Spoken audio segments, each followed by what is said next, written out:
Assalamualaikum warahmatullahi wabarakatuh. Yang pada malam hari ini kita akan membahas di dalam surah At-Tolaq ayat 3 terkait masalah jikalau jenengan pingin bahagia dunya sa akhirate, selamat dunya sa akhirate, longgar hati sampean dunya sa akhirate, maka tidak lain dan tidak bukan hanya satu, harus berpasrah diri dateng Gusti Allah.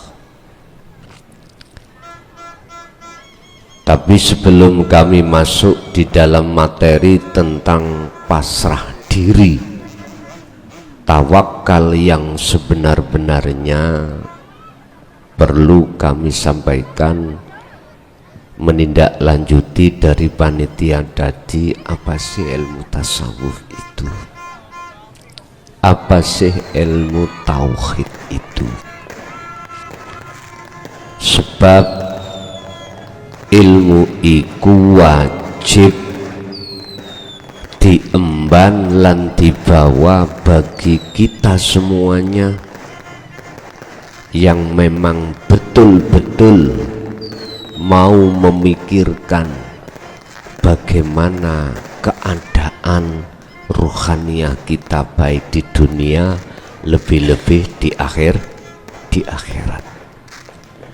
Dalam istilah lain, wong sing nyembah iku wajib tahu siapa sebenarnya yang disembah. Dalam pengenalan terhadap Khalik atau Allah yang umat Islam sembah, tidak cukup kita kenal namanya, nggak cukup dalam sifatnya, nggak cukup dalam zatnya, akan tetapi harus sampai pada wujudnya. Dan inilah yang dimaksud materi ilmu tasawuf itu, untuk mendidik hati jenengan kali kula dalam rangka pengenalan Allah dari tahap ke tahap, dari nama ke sifat, dari sifat ke zat, dari zat ke wujudnya. Bapak Ibu, kita sudah tidak berumur belasan lagi, mohon maaf. Masa kita itu sudah tidak ibtidak, tidak sanawi, bukan aliyah lagi, bukan. Masa itu sudah kita lewati. Maka saya sarujuk terhadap panitia, kita sudah waktunya untuk belajar ilmu, yang ilmu itu mengenalkan kita, diri kita terhadap Allah yang sebenar-benarnya. Karena mohon maaf, umur kita sudah rata-rata di atas 30, Pak Bu. Bahkan banyak sing jenggote putih. Mohon maaf lo ya, kula barang nggih, cuman iki kula semir ngoten mawon. Tidak hanya jenggot, rambut kita sudah putih. Terus larinya nanti kita kemana? Kalau tidak kecuali kullu nafsin dha'iqatul maut, menghadap Allah. Nyun sewu. Kalau ada yang bicara, mohon maaf, ini kejeron, ini ilmunya keduren, misalnya nggih, umpomo nggih saya hormati, tapi ketahuilah bahwasanya mereka itu enggak suka tatkala dinut tauhid itu dibahas. Estu padahal jenengan kali kula ayo ditotal umur yang sudah kita lewati berapa tahun, terus sisanya tinggal berapa. Aku yakin sudah banyak yang sudah melewati, aku yakin. Umpama kita memakai patokan Kanjeng Nabi, ada yang mengatakan 64, 63, sedangkan kita umur sudah 40 lah katakan, tinggal berapa? Bapak Ibu, bagaimana surat Al-Isra ayat 72? Tolong ini betul-betul dipahami, betul-betul dihayati, betul-betul diangen-angen. Lebih-lebih jenengan ketika mau tidur diangen-angen. Dalam ayat itu Allah katakan, mohon maaf, Al-Isra 72, barang siapa saat di dunia mata hatinya, ruh ini masih buta pada Allah, mohon maaf, saya bukan berarti ngaku-ngaku oh aku sudah nggak buta, bukan itu maksudnya loh ya, bukan. Maka dia di akhirat pun akan buta pada Allah. Bukan mata fisik ini yang dimaksud. Ingat, manusia itu tidak hanya jasmani akan tetapi juga rohani. Allah kasih mata itu bukan ainul basyariyah, zahir saja tidak, akan tetapi juga Allah kasih matanya ruh yang disebut ainul basirah. Wa adallu, kalau dia itu di akhirat juga buta, wa adallu, status daripada kebutaan itu sabilan. Apa nih sabilan? Menjadi tamyiz sebagai mukhatab kita. Apa nih sabilan? Jalannya lebih tersesat lagi ruhaniyah ini. Logika kita bicara, siapapun panjenengan kali kula tatkala mata zahir ini buta, maka disuruh berjalan di jalan manapun tidak akan pernah benar, mesti melenceng. Nggih napa mboten? Wis ayo dingen-ngen itu, sungguh ayo diangen-angen. Ingat, kami tidak bisa untuk mengobati mata buta, mata hati yang buta, tidak. Kami makhluk tidak bisa dan tidak punya kewenangan untuk bisa menyembuhkan mata hati siapapun yang buta. Walaupun seakan-akan ilmu ini sebagai unsur faktor utama awal untuk menjadi mata hati yang tidak buta, akan tetapi sesungguhnya yang menyembuhkan semua adalah Allah Subhanahu wa ta'ala, bukan klason. Klason itu podo ambek sampean. La haula wala quwata illa billah. Tidak punya daya upaya untuk bisa melakukan apapun, kekuatan apapun, menolak apapun, kecuali semua itu dari Allah, dari Allah. Pun ini sekitar pemahaman ilmu tasawuf itu seperti itu. Dan ini Allah catat di dalam surah Al-Baqarah ayat 256 tentang ilmu tasawuf diki. La ikraha fiddin, tidak ada paksaan bagi siapapun untuk mengikuti, mempelajari, mengamalkan dengan istiqomah dalam rangka untuk menjadi mata hati yang tidak buta, itu tidak ada paksaan. Nek coro kulo fanatik dengan ilmu tasawuf terus nyalahno sampean tidak mau untuk mengikuti ajaran ilmu tasawuf ini, berarti kulo niki menjadikan ilmu tasawuf sebagai Tuhan kulo. Ngapunten, sejarah saya pernah hati kulo didukani oleh Mbah Yai Khozin Pondok Ringenagung Kediri, Kepung menawi jenengan tepang ya. Beliau saya anggap sebagai ahli sufi.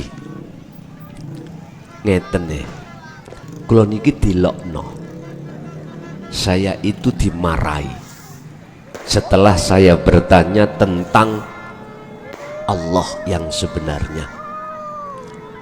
Saya dimarahi, son, Gusti Allahmu iku wakeh. Kaget pak aku.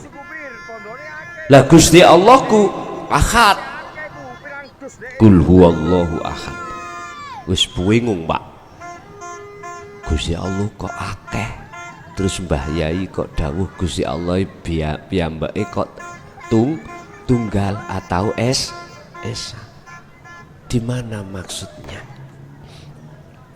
Ternyata tatkala saya beriman pada sesuatu selain Allah yang disebut makhluk, beriman itu bisa memberikan manfaat dan menolak mudarat, berarti itulah yang menjadi Tuhanku. Makhluk itu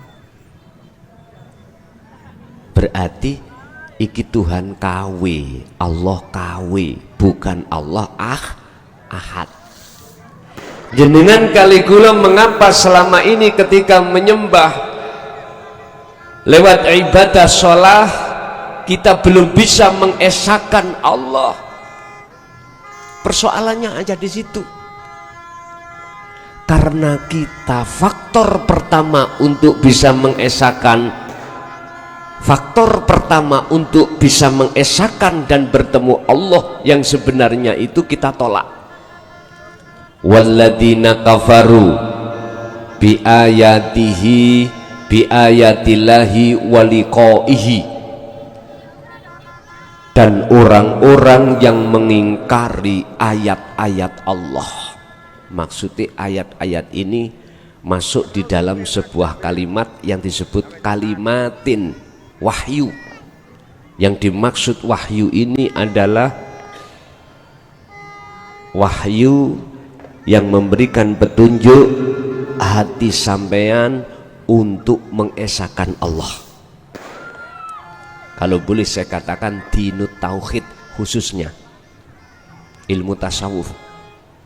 Orang-orang yang mengingkari terhadap ayat-ayat Allah waliqaihi, dan otomatis mereka itu tidak akan mau hatinya bertemu Allah.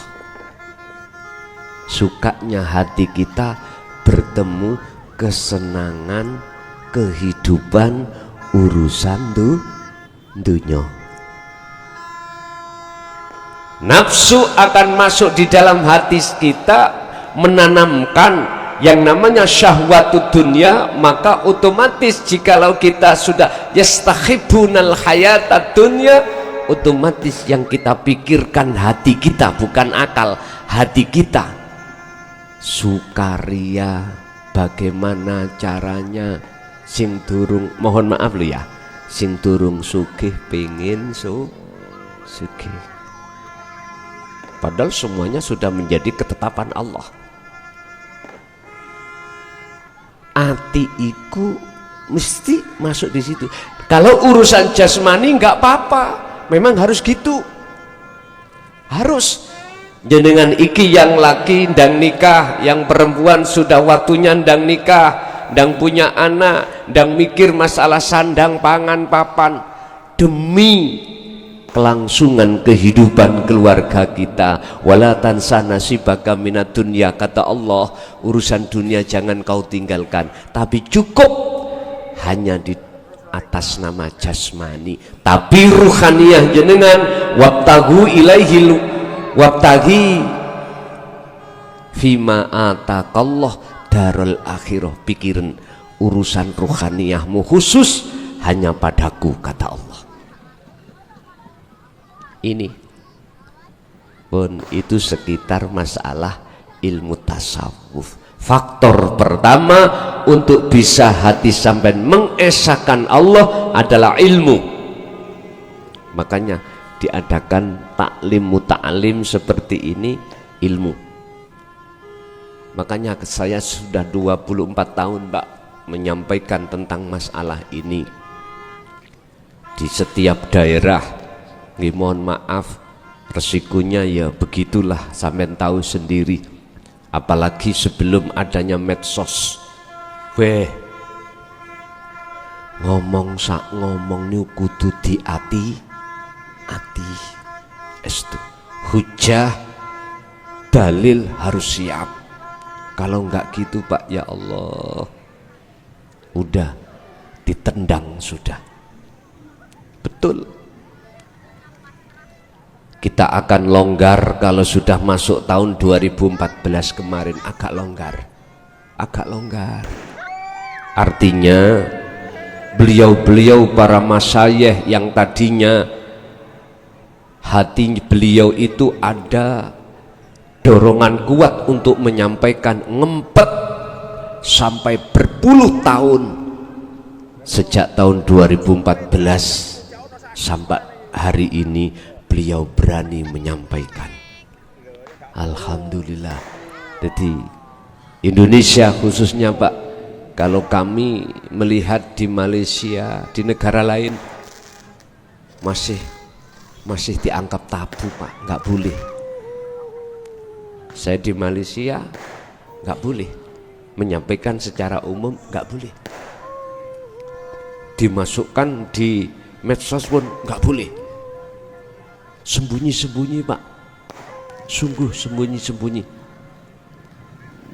Di Indonesia inilah apa namanya yang terbuka, apalagi di Saudi, langsung ditangkap. Yang berani membahas tasawuf, apalagi di umum ini langsung tangkap Pak, ada undang-undangnya. Sehingga beliau-beliau para sufi niku mengasingkan diri di gunung-gunung Pak. Ini cerita dari jamaah-jamaah yang ada di Saudi sana. Indonesia lah, alhamdulillah, hanya Indonesia yang bebas untuk menyampaikan pendapat atau menyampaikan satu ide atau kepercayaan keimanan. Mohon maaf, walaupun begitu kami pun juga punya rambu-rambu Pak, tidak terlalu. Bapak Ibu hadirin, itu sekedar modal aja, jenengan anggap penting atau tidak penting dinu tauhid niku hak asasi. Yang kedua, apa maksud daripada jenengan ini? Supaya bisa mengesahkan Allah ketika ilmu itu sudah digelar. Qad tabayyana rusdu minal ghoi. Lanjutannya ayat Al-Baqarah 256. Inilah ajaran yang membebaskan hati kita dari belenggu hawa nafsu. Hawa nafsu membelenggu kita lewat kesenangan dunia. Dengan begitu alal akhirah, kalau kita sudah terbelenggu alal akhirah, kita akan melalaikan Allah. Makanya jangan heran Bapak Ibu, jenengan kali kula waktu sholat itu teringat perkara urusan dunia di sini. Ini sebagai motivasi aja. Urusan jenengan mengambil sikap nanti bagaimana ruhaniyah sampai ke depan, monggo kerso. Tabayyana rusdu minal ghoi. Ajaran yang Allah sampaikan lewat kanjeng Nabi Muhammad ini di jalur dinu tauhid untuk membebaskan ruhaniyah jenengan kali kula supaya lepas dari rantai nafsu. Kalau sudah lepas, maka jenengan di situ liqaihi, pasti jenengan sholat sampai estu sakit kepanggih dening Gusti Allah, sakit mengesahkan Allah. Hati kita, ruhaniyah kita Pak, mayoritas umat manusia itu terbelenggu, terantai oleh nafsunya masing-masing. Buka di dalam surah Al-Hijr ayat 38, 39, 40. Di situ iblis itu Pak minta rekom Gusti Allah kalih sebelum beliau diusir dari surga ke dunia. Innahu lakum aduwwum mubin, Al-Baqarah 208. Allah katakan sesungguhnya iblis nafsu iku musuhmu sing nyata. Walaupun ketika saat wa idz qala lil malaikati isjudu li adama fasajadu illa iblis, dikatakan iblis tok iku sing gak gelem sujud. Al-Hijr ayat 40, illa ibadaka minhumul mukhlasin. Orang-orang yang tidak bisa disentuh oleh iblis adalah orang-orang yang menjadi pilihan Allah. Kata dengan kali kula niki, siapa yang dipilih? Alladzina yastami'unal qaula fayattabi'una ahsanahu. Az-Zumar 18. Dialah mereka yang mengikuti dengan sempurna ajarane Rasulullah. Syariat yo, hakikat ilmu tauhid, hakikat makrifat yo, barulah iku sing gak disentuh iblis nafsu iku di situ. Pun iblis jaluk izin Allah dua rekom, siji ndak dipaten-pateni, tidak dimatikan jikalau tidak datangnya hari kiamat. Berarti umurnya dawa Pak iblis itu ratusan tahun. Kalau jenengan pinten kali kula 100 saya mboten wonten. Nyun sewu sing paling tua Mbah jenengan umur pinten Mbah? Pinten? 65. Lah ana sing sepuh 70, 80, sing 100 Pak. Bagi generasi kita itu jarang, longko, langka. 100 itu langka. Kedua, iblis diweni rekom Allah, diizini untuk menyesatkan Adam dan anak putu Adam kita semuanya. Iya, tersesat kita. Artinya kita itu pernah menjadi, mohon maaf, tawanani hawa nafsu ruhaniyah.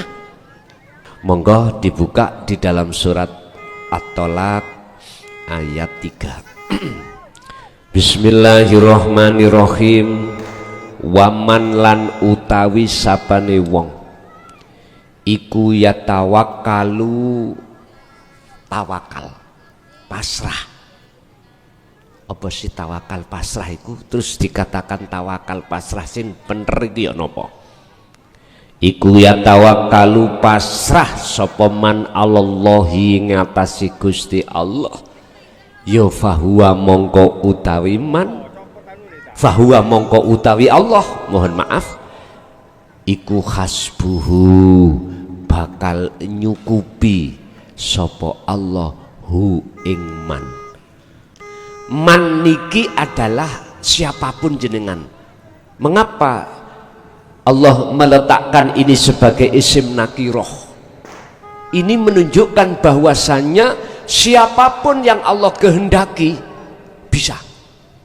Buka di dalam surah Al-Anbiya ayat 25. Al-Anbiya 25. Dan atau buka di dalam surat Al-Anbiya 87. Mohon maaf, 27 25 kita buka dulu. Wama arsalna min qablika mir rasulin illa nuhi ilaihi annahu la ilaha illa ana fa'budun. Iki lah tauhid toh. Tingkatan yang paling tinggi. Sebelumnya 87 la ilaha illa anta, ana. Bapak Ibu mohon maaf, anta itu maksudnya mukhotabnya anta Allah. Kalau kita bicara anta, engkau, itu berarti posisi antar yang bicara dengan yang dibicarakan itu dekat. Engkau, kamu, berarti sudah dekat. Artinya gara-gara jenengan kali kula belum masuk di dalam anta tauhid, gara-gara hati jenengan belum mengenal, belum merasa Allah itu dekat pada diri kita, sholat itu belakang. Yang dekat urusan dunia, itulah selain Allah. Tapi jikalau jenengan sudah terlibat atau sudah mau untuk menerima dinu tauhid la ilaha illa anta, inilah yang Rasulullah maksud di dalam hadis sahihnya tentang ihsan, ketika saat beliau ditanya oleh malaikat Jibril, ya Muhammad, wahwa al-ihsan, apa yang disebut sebagai al-ihsan itu? Ihsan itu bagaimana? Apa sih ma al-ihsanu? Yang disebut ihsan itu apa Muhammad? Akhirnya dijawab oleh Rasulullah, anta budallaha, ketika kau menyembah terhadapnya. Menyembahnya itu bisa lewat sholat, lewat zakat, lewat poso, lewat haji, lewat jenengan kerja, lewat jenengan makan. Ibadah murni atau tidak murni, bisa melihat wujudnya Allah seakan. Berarti lah getok toh Pak ya, gak temenan toh, seakan akan. Wis, sampean anggap ngeten. Niki air Pak, air. Ketika saya haus, saya minum. Logika mengatakan mesti hausnya hilang. Dengan hukum sebab musabab air. Air itu saya tanya, makhluk nopo kholik? Mbak selurutan makhluk nggih? Oke. Mohon maaf Pak. Dalam konteks akal sudah benar, sebab saya minum air inilah rasa haus itu hilang. Berarti yang menghilangkan rasa haus adalah air. Wes. Sarujuk nggih? Oke, niki kelas kita di syariat. Memang begitu. Tapi kita apakah sadar? Lewat ayat wallahu khalaqakum wa ma ta'malun. Utawi Allah yang menciptakan makhluk air ini, wa malan apapun ta'malun kang muncul dalam air ini, makhluk ini sumbernya dari Allah. Nggak sadar kita. Kalau yang sebenarnya yang menghilangkan rasa haus bukan air tapi Allah.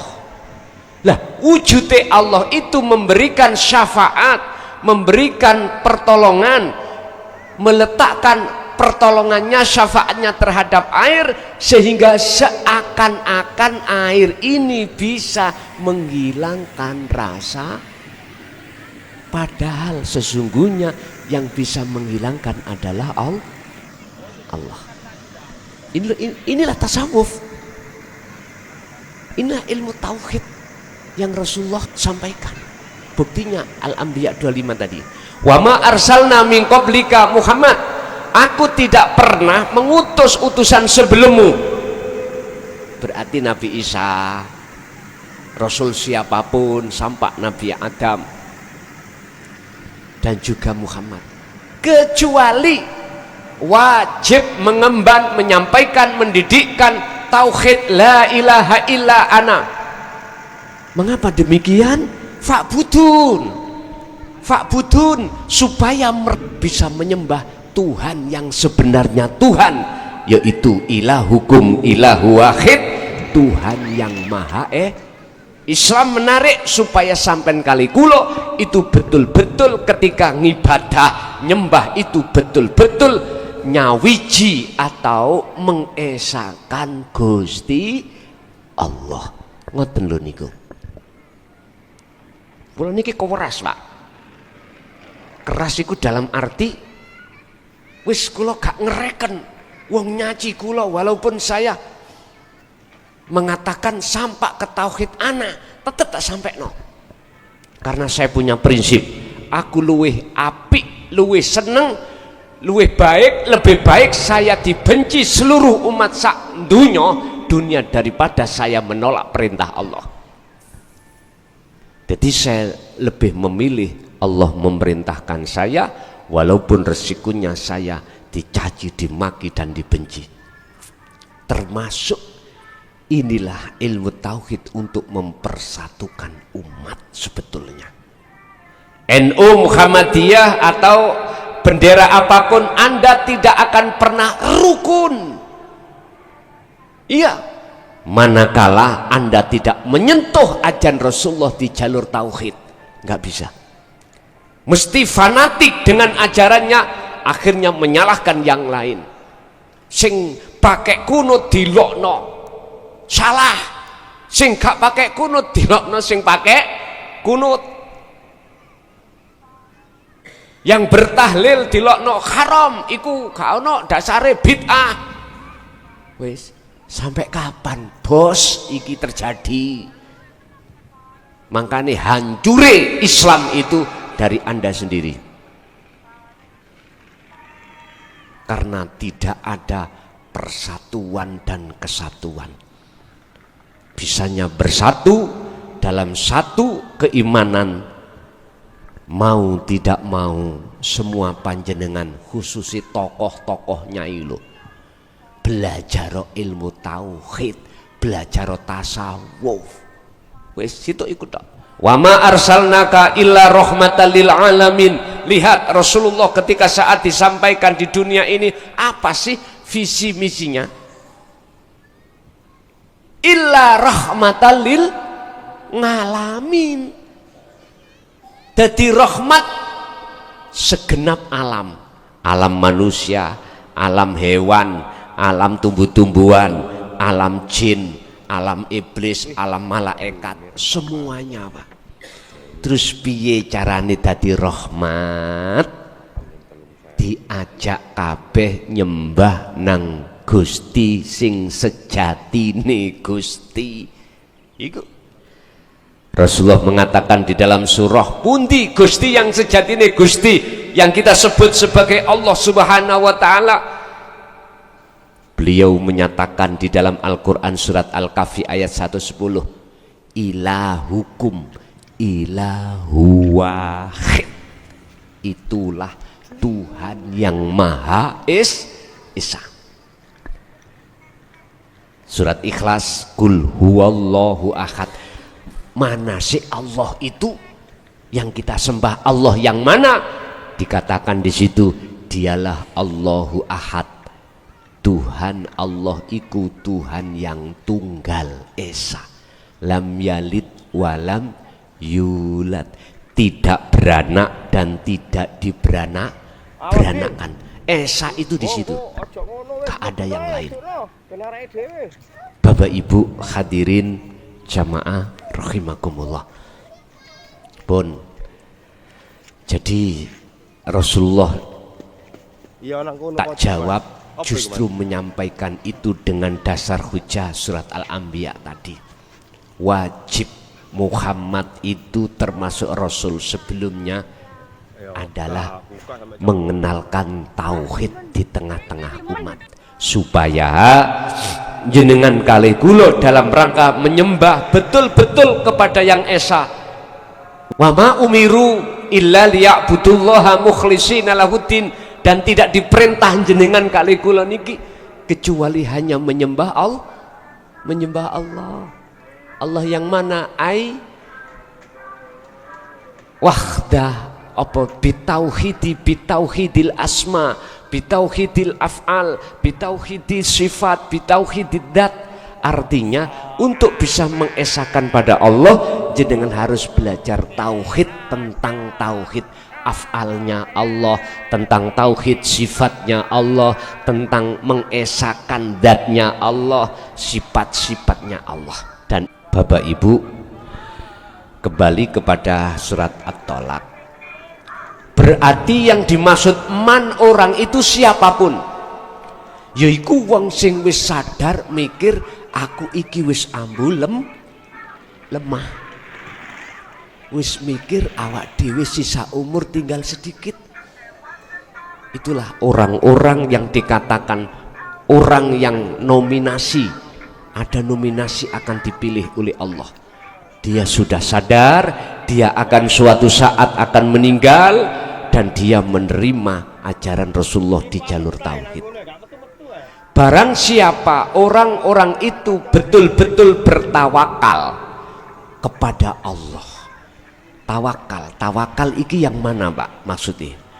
Pasrah niki kebanyakan orang itu pasrah ning lesane tok, tapi atine hasil pasrah itu gak cocok, mesti medongkol.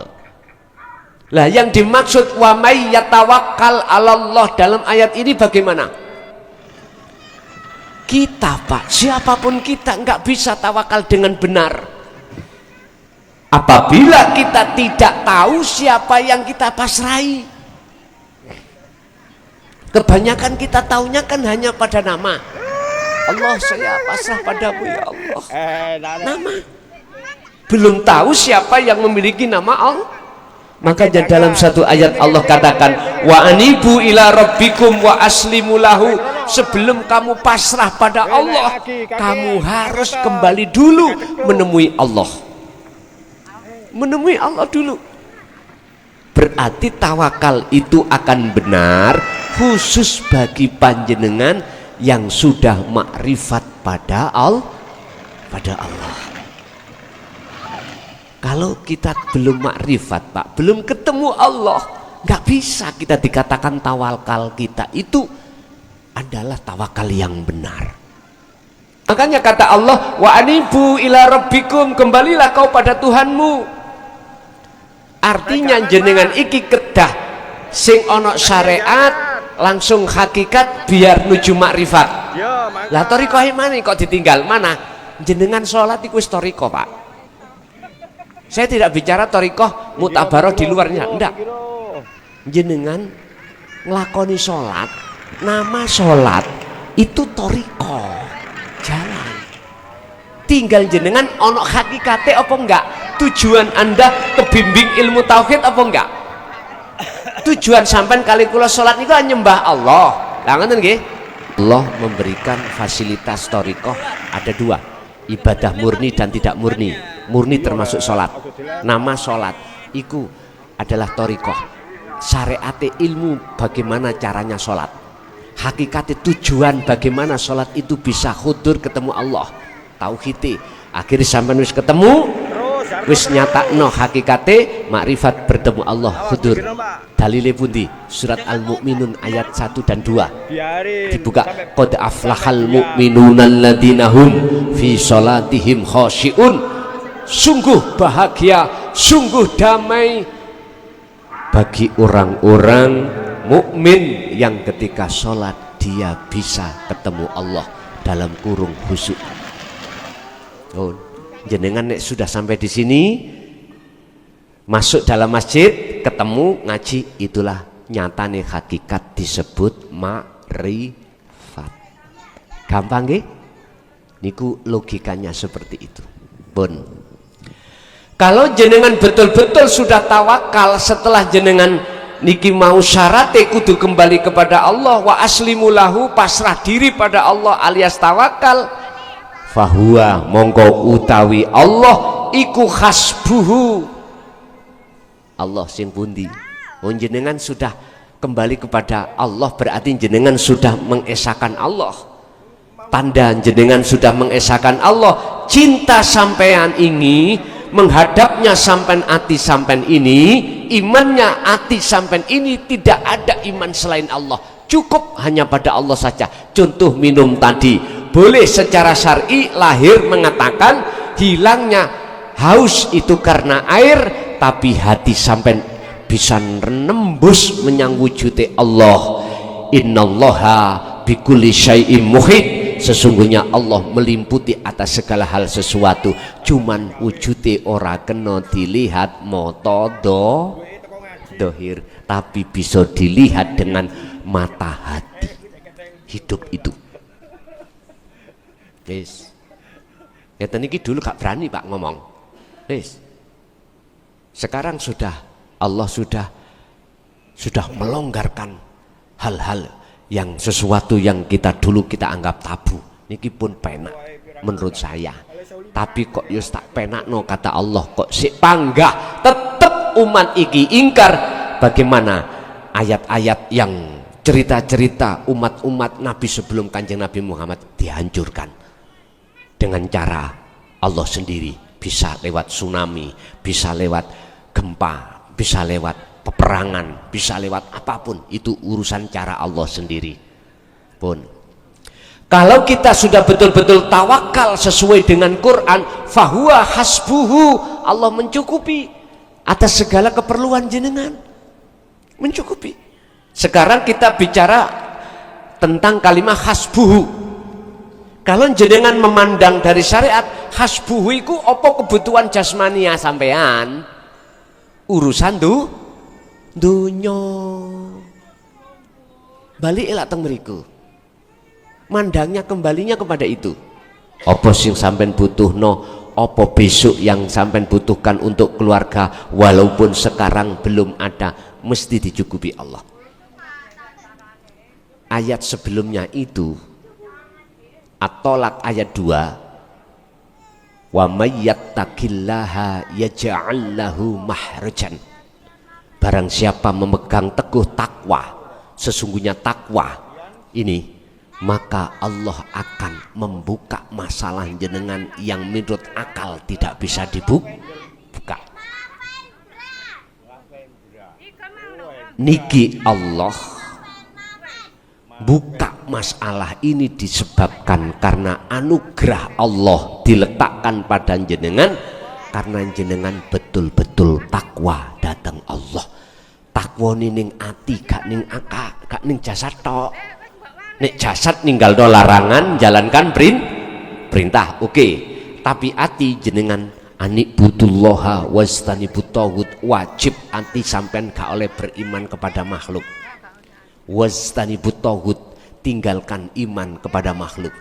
Anik butullaha, wajib setiap saat dan waktu ati sampean imani mung dateng sejatine Allah, yaitu ilahukum, Tuhan kamu sekalian, ilahun wahid, yaitu Tuhan yang esa.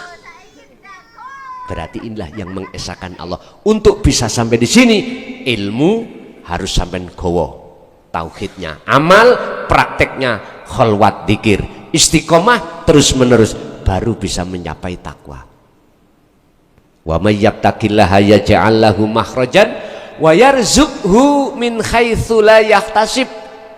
Allah akan mendatangkan sesuatu yang tidak kau sangka-sangka. Diulangi lagi dalam ayat berikutnya, wa may yattaqillaha wa may yatawakkal 'alallah fahuwa hasbuhu. Kau akan dicukupi urusan dunia demel munggu Gusti Allah. Ngerti demel nggih? Kecil. Tapi hasbuhu ini yang dimaksud yang sebenarnya adalah mencukupi kebutuhan rohaniah jenengan. Apa? Berzikir. Wong iso atine eling nang Allah iku bukan krono sebab wong pintere iku, bukan wong sebab nggih ngapunten tekune wong iku, enggak, sebab semua karena anugerah Allah. Ngapunten, sing kula maksud eling niki, sadar dengati kalau bukan makhluk ini yang bisa mendatangkan manfaat, bukan karena makhluk ini yang bisa menolak mudarat, tapi semua karena Allah. Iku lho sing kula maksud eling niku, Pak. Dzikir sing kula maksud dzikir ada di situ. Bukan sing diwaca-waca digedhek-gedhek ning lesan, bukan. Bukan itu. Sing kula maksud untuk tawakal dan Allah mencukupi apa kebutuhan panjenengan, itulah dzikir yang bisa menembus terhadap alam musyahadah, alam kegaibane Allah. Niku lho sing tak maksud dzikir. Hati sampean nyadari, merasakan kehadiran Allah wujudnya di dalam dan di luar diri jenengan sebagai sang pelaku satu-satunya, tidak ada yang lain. Inilah dikatakan hasbuhu, ati sampean gampang eling nang Gusti Allah, iku fahasbuhu. Tapi jikalau sampean artikan fahuwa hasbuhu itu urusan jasmani, ya gak salah. Mangkane wong sing wis dadi kekasih Allah iku karena sudah duduk di wilayah hasbuhu, hatinya selalu ingat pada Allah. Ala inna auliya Allah la khaufun alaihim walahum yahzanun. Surat Yunus ayat 62 63. Dia nggak ada kekhawatiran, meniki aku mbadok opo, mboten. Anakku sing tak daftarno polisi PNS iki dadi opo gak? Kan kekhawatiran, karena sudah pasrah pada Allah. Justru jalan pasrah yang sebenarnya inilah nanti akan menjadikan mudahnya anak-anak sampean iki ketika saat punya hajat gampang diijabahi dening Gusti Allah. Lah niki lho Pak, diartikan secara fisik boleh hasbuhu, pun kesimpulannya mboten saged dangu-dangu ngaji bab ngeten iki, titik paham dilakoni, titik paham dilakoni. Kesimpulannya ngene, wis urip ning donya awak dhewe tinggal berapa tahun kita nggak tahu. Sebagai motivasi, tolong gunakanlah sisa umur kita untuk mendekat dan bertemu Allah. Caranya satu, ilmu tasawuf pelajarono, ilmu tauhid la ilaha illa anta dan la ilaha illa ana pelajari. La ilaha illa anta Al-Anbiya 87, la ilaha illa ana Al-Anbiya 25. Sampean pelajari. Nek gak ngerti tekok, otomatis belajar gak ngerti golek guru. Lah guru sing bahas tentang ini hanya guru akhirat, bukan guru dunia. Guru sing lungguh ning tasawuf, bukan guru sing lungguh ning syariat. Ya ada guru yang lungguh ning syariat punya tasawuf disingitno. Lah boleh. Ada yang seperti ini karena takut nek disampaikan di tengah. Wis, setelah ilmu sudah jenengan dapatkan, pasti nanti jenengan disuruh untuk khalwat, untuk uzlah. Dalam uzlah terus menerus itulah nanti jenengan akan bisa kembali kepada Allah. Sebab kita aslinya makhluk menungso, asalnya kan boten wonten, asalnya kan tidak ada, adanya sebab diadakan oleh yang ada. Bagaimana kita akan tahu yang ada wong kita belum kembali kepada asli kita? Asli kita tidak ada, ya kembalilah, wa inna ilaihi rajiun, kembalilah kepada kita, asalnya kita tidak ada. Ketika jenengan telah kembali merasa sudah tidak ada, maka disitulah Anda akan tahu siapa sebetulnya yang ada. Ternyata yang ada hanyalah Allah. Bapak Ibu, pun sisa umur jenengan gunakan untuk hanya mendekat dan bertemu Allah. Di sela-sela tetap urusan dunia syariat kita jalankan, kerja apapun itu udah. Di sela-sela itu hati sampean tetap belajarlah untuk mendekat bertemu Allah. Ya ayyuhalladzina amanu taqullaha wabtaghu ilaihil wasilata wajahidu fisabilihi. Mohon maaf, Surat Al-Maidah ayat 35. Wahai orang-orang yang beriman, bertakwalah kau pada Tuhanmu dan carilah jalan, carilah tali untuk kau mendekat bertemu Allah. Al-Maidah ayat 35. Kewajiban kita untuk mencari wasilah, mencari tali sambung ruh langsung datang Allah. Dalane lewat niku wau. Pun ngoten mawon.